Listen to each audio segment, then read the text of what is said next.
Assalamualaikum, hai, ketemu lagi di Dian Novitasari Channel di Inspirasi Budi. Jangan lupa subscribe, like, share, and komennya. Terima kasih. Hari ini kita akan melanjutkan membahas materi IPAS kelas 4 bab 5 halaman 138 sampai 141. Silahkan disimak ya. Topik B, daerahku dan kekayaan alamnya. Pertanyaan esensial ada 3. Nah, alternatif jawabannya bisa seperti ini ya. Pertanyaan nomor 1, apa saja kekayaan alam di daerah tempat tinggalku? Nah, ini disesuaikan dengan tempat tinggal kalian ya. Ini hanya contoh saja.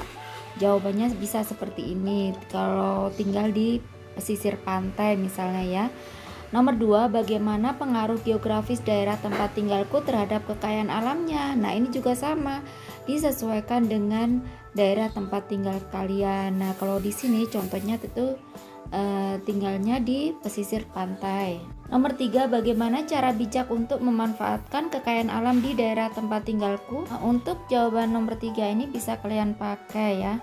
Cara bijak untuk memanfaatkan kekayaan alam adalah dengan mengambil, menggunakan, dan mengolah secukupnya. Tidak mengeksploitasi dan tidak boros menggunakannya. Nah, ini ada 2 siswa yang sedang berada di pasar dan melakukan percakapan. Pasar ini unik ya, semua yang dijual di sini ini asli dari daerah sini loh. Dan karena dekat juga dengan gunung, daerah kita mudah juga mendapatkan berbagai macam hasil pertanian dan perkebunan. Tahukah kalian bahwa setiap daerah di Indonesia memiliki ragam bentang alam yang berbeda-beda? Lalu, tahukah kalian bahwa hal ini pun berpengaruh terhadap potensi sumber daya yang dimiliki oleh masing-masing daerah? Kabupaten Bima misalnya memiliki bentang alam yang terdiri dari dataran tinggi, dataran rendah, dan beberapa daerahnya berbatasan langsung dengan lautan. Curah hujan yang rendah juga di dataran Kabupaten Bima. Bawang merah dapat tumbuh dan berkembang dengan baik. Lanjut halaman 139. Bambu juga termasuk sumber daya alam yang banyak dimanfaatkan. Perabotan rumah tangga, perabotan dapur, dan dinding rumah terbuat dari bambu. Bukan hanya itu, bambu juga digunakan sebagai alat musik dan bahan membuat mainan. Di daerah kalian pasti ada sesuatu yang bisa dan biasa dimanfaatkan penduduknya. Bisa berupa tumbuhan atau hewan, bisa juga sungai, danau, rawa, gunung, dan sebagainya. Jadi penasaran ya apa saja kekayaan alam yang ada di daerah kita? Yuk kita pelajari bersama. Mari mencari tahu, apakah kalian sudah tahu apa yang menjadi potensi daerah kalian? Mari temukan keunikan daerah tempat tinggal kalian bersama Dara dan Mia. Dengan bermain, guru kalian akan memandu untuk permainan detektif alam. Perhatikan instruksi guru kalian baik-baik ya. Lakukan bersama, berkumpullah dengan kelompok yang sudah disepakati bersama. Guru kalian kali ini kalian ditantang untuk menyelesaikan permainan papan yang berjudul Maju Terus Pantang Mundur. Wah, apakah itu? Penasaran seperti apa permainannya? Yuk simak instruksi yang akan diberikan guru kalian ya. Lanjut halaman 140. Mari refleksikan. Nah, di sini ada 6 pertanyaan yang harus kalian jawab ya. Alternatif jawabannya bisa seperti ini ya, disesuaikan dengan daerah tempat tinggal kalian masing-masing tentunya. Jadi ini hanya sekedar contoh saja, kalian bisa tuliskan keunikan atau hal-hal yang terjadi di daerah tempat tinggal kalian saja ya.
Bawahnya, belajar lebih lanjut. Indonesia memiliki beragam jenis biji kopi. Ada kopi Aceh Gayo, kopi Toraja, kopi Papua Wamena, kopi Kintamani Bali, kopi Flores Bajawa, kopi Jawa Ijen Raung, kopi Rangsang Meranti Riau, dan masih banyak lagi. Hal yang paling luar biasa, kopi dari Aceh hingga Papua memiliki karakteristik dan cita rasa yang berbeda-beda. Wah, bagaimana bisa? Ternyata hal ini dipengaruhi dari tanah serta ketinggian tempat kopi tersebut ditanam. Tidak hanya tumbuhan, ternyata beberapa hewan pun memiliki lingkungan-lingkungan tertentu untuk tumbuh dan berkembang. Lanjut halaman 141. Itu sebabnya di beberapa daerah kita mudah menemukan ikan mas, tetapi di daerah lainnya kita hanya menemukan ikan bandeng. Lalu bagaimana suatu daerah tetap menyediakan produk-produk yang tak tersedia dari kekayaan alam daerahnya? Kita dapat mendatangkan yang kita butuhkan dari daerah lain.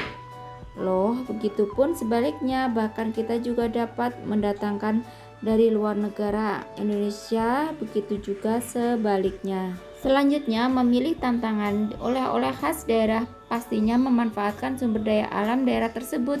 Yuk cermati lebih dalam oleh-oleh khas daerah kalian. Nomor 1, tentukan oleh-oleh khas yang ingin kalian cari tahu. Yang kedua, carilah informasi seperti A. Bahan apa saja yang terkandung dalam produk tersebut. B. Bahan yang berasal dari kekayaan alam daerah kalian. C. Bahan apakah yang didatangkan dari daerah lainnya. D. Cara pengolahan bahan-bahan sampai menjadi produk. Yang ketiga, kalian dapat mencari tahu melalui buku atau internet atau wawancara. Yang keempat, presentasikan hasil tantangan kalian kepada teman dan guru kalian. Nah, ini untuk makanan khas ini bisa kalian sesuaikan dengan daerah kalian sendiri ya. Misalnya makanan khasnya apa gitu. Ini hanya contoh saja. Jadi kalian nanti cari saja makanan khas di tempat kalian itu apa, bahannya apa, cara membuatnya apa gitu ya. Bawahnya apa yang sudah aku pelajari? Tentunya kalian sudah mempelajari tentang potensi kekayaan alam di sebuah daerah bergantung pada bentang alamnya. Yang kedua, suatu daerah dapat mendatangkan kekayaan alam dari daerah lain untuk memenuhi kebutuhan daerahnya. Nah, kiranya cukup sekian dulu video pembelajaran kali ini. Sampai ketemu di video pembelajaran berikutnya. Semoga bermanfaat. Wassalamualaikum warahmatullahi wabarakatuh.